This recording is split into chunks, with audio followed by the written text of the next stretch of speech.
The Kansas City Chiefs just added exactly what the NFL feared. So we're going to be going through that and 3 other stories in today's video. So make sure to like this video, and if you want more Kansas City Chiefs news content like this, make sure to subscribe to the channel by hitting that red button down below. The first story is Chris Jones calls for Chiefs to sign recently cut veteran as playoff fuel, and it looks like it's going to happen. Following a 25-17 win over the Cincinnati Bengals on New Year's Eve, Kansas City Chiefs defensive tackle Chris Jones took to X, formerly Twitter, to call for the Chiefs to re-sign recently cut defensive end Frank Clark. "Bring Frank Clark back, I need my brother for this playoffs run," Jones wrote on December 31. Clark, 30, was released by the Seattle Seahawks on December 30th.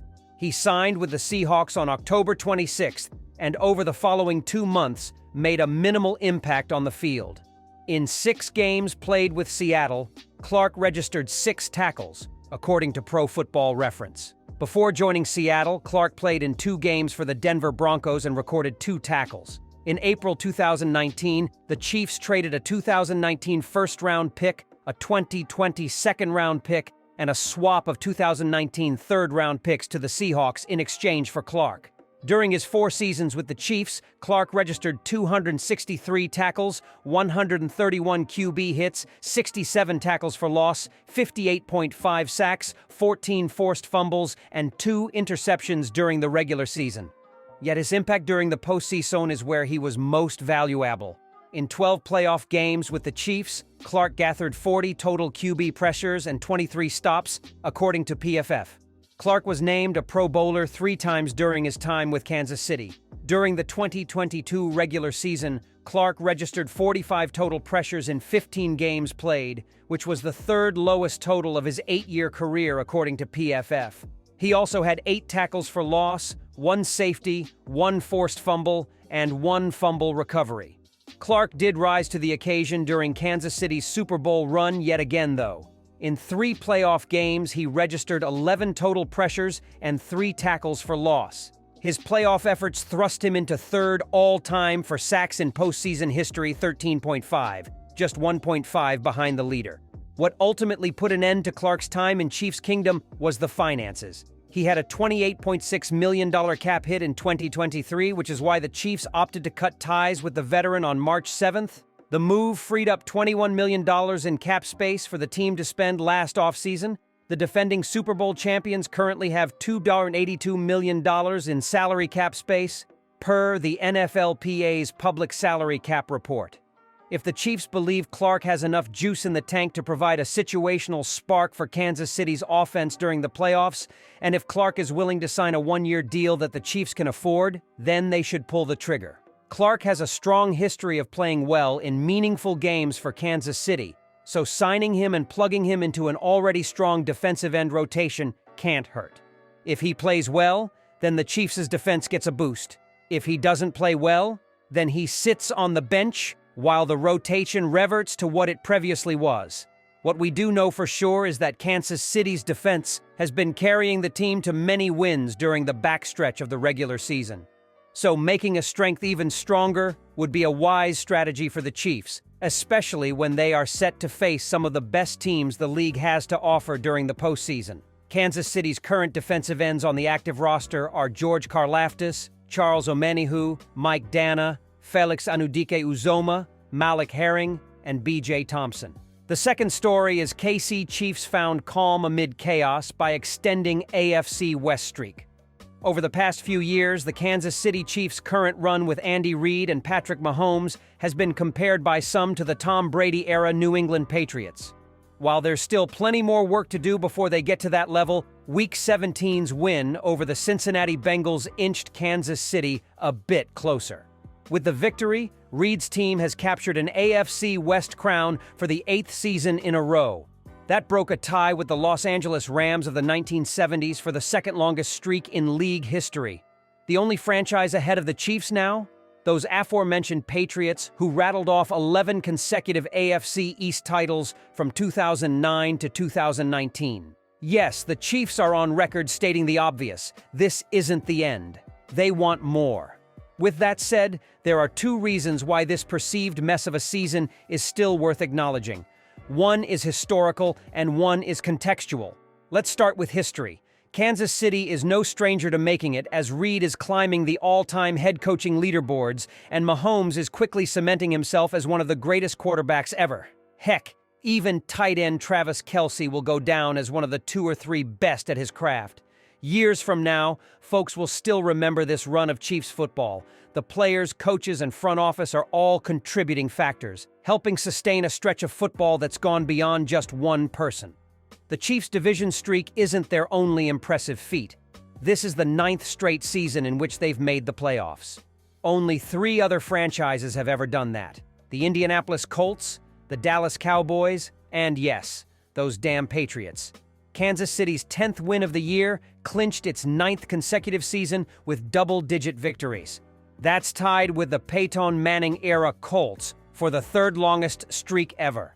The San Francisco 49ers and the Patriots rank ahead of them. Secondly, it's worth considering how the Chiefs got here in 2023.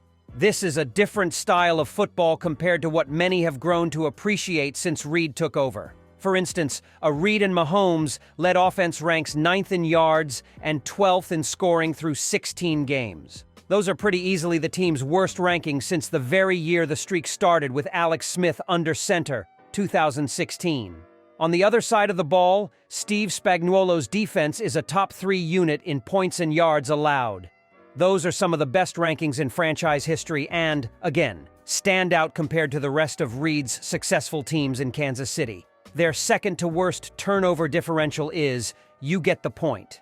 The fact that this version of the Chiefs, certainly the most vulnerable in a half-decade, endured a 3-5 record span from weeks 8 to 16 and still won the division is astounding. Even with the Denver Broncos playing their part and making things interesting, it didn't make a huge difference in the end. A wounded Mahomes and Coda punched their tickets to the postseason with a game to spare and will host another playoff game to kick things off in a couple of weeks. Who knows where the rest of the season goes from here? Regardless of Week 18's outcome against the Los Angeles Chargers, this year's Chiefs are a team that leaves every possible outcome on the table. Would anyone be surprised if Kansas City got bounced in the first round of the playoffs by a feisty wildcard opponent? Would they be shocked at a deep playoff run from the best quarterback-head coach combo in the sport? Anything is possible, both good and bad, as the last few months have shown. The first important step is completed. Despite their flaws wide receiver play, offensive line miscues, penalties, turnovers, and more, the Chiefs have a seat at the table. It might not be the spot they're used to, but they're present nonetheless. Amid a chaotic campaign, they found a pocket of calmness and extended some of their streaks in the process. The end goal for them always remains the same, but it's important to keep in mind that this level of success isn't all too normal. The third story is, it's past time for the Chiefs to hold Marquez Valdes-Scantling accountable. Despite his struggles, the Kansas City Chiefs have remained committed to wide receiver Marquez Valdes-Scantling throughout the 2023 NFL season. He has honored that commitment, with one of his own continuing to let the team down. As we entered this season, most people thought they had a pretty good grasp on what Valdes-Scantling brought to the table. He's a deep threat, a good blocker, and a guy who quarterback Patrick Mahomes could occasionally find for a first down on a broken play. Somewhere along the line, however, Valdes-Scantling's value to the offense had dwindled, and he has become an absolute liability. This has led fans to wonder how he's still seeing the field. Valdes-Scantling has 20 catches for 312 and 1 touchdown on the season, with just 2 catches in his last 3 games and an average of 1 catch per game since Week 9. Valdes-Scantling has shown to ability to beat man coverage and get open deep, but there's just one problem with that. He can't catch the ball. His struggles with drops aren't anything new to Chiefs or Green Bay Packers, his former team fans, but as long as he was catching the occasional bomb or picking up key first downs from time to time, the drops were forgivable. That is no longer the case in 2023. Not only has Valdes-Scantling not caught a pass for more than 20 yards since Week 9, each 20-plus yard ball that has been thrown to him has gone right through his hands. That was on full display for a national audience back in Week 11 on Monday Night Football, when Valdes-Scantling dropped what would have been a go-ahead touchdown pass with just over a minute to go in regulation against the Philadelphia Eagles. He has dropped multiple passes since, most recently 2 of them during Sunday's matchup with the Cincinnati Bengals. He hasn't looked much better off the field either. When he was asked a very fair question about his struggles by a local reporter, Valdes-Scantling displayed no accountability for his play. Fast forward to Sunday's game, Valdes-Scantling dropped a relatively easy pass on a crossing route that he could have taken all the way to the end zone. His first reaction after the drop? To blame Mahomes for throwing it slightly behind him. Perhaps one of the reasons Valdes-Scantling carries that attitude is because the Chiefs' coaching staff hasn't held him accountable. While his targets have reduced due to mistrust from Mahomes, Valdes-Scantling is still getting a lot of playing time as he was tied with Rashee Rice for the most snaps played among all Chiefs receivers entering Sunday's game against the Bengals.